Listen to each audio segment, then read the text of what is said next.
আজকের দিনে কেন আমরা 14 প্রদীপ জ্বালাই বলুন তো? আর কেনই বা আমরা 14 শাক খাই বা কেনই বা এই দিনটিকে আমরা ভূত চতুর্দশী বলি? আমি বলছি, শ্রীরামচন্দ্র রাক্ষসরাজ রাবণকে বধ করার আগে মা দুর্গার শরৎকালে অকাল বোধন করেছিলেন। তারপর থেকেই মতে শুরু হয় শরৎকালে মা দুর্গার পুজো। তিনি কখনোই দশমীর দিন রাক্ষসরাজ রাবণকে বধ করেননি। তিনি বধ করেছিলেন একাদশীর দিন মা দুর্গার পুজো সম্পন্ন করে।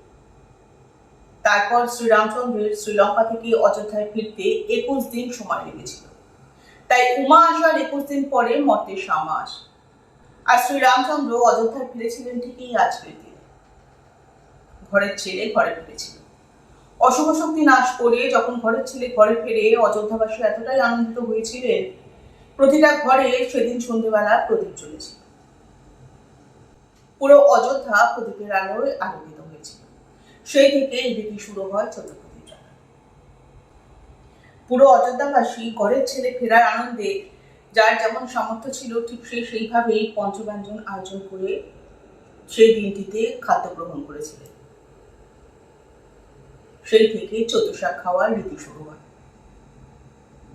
আর যেহেতু অশুভ শক্তির নাশ হয়েছিল, সেই থেকে এই দিনটিকে ভূত চতুর্দশী বলা হয়।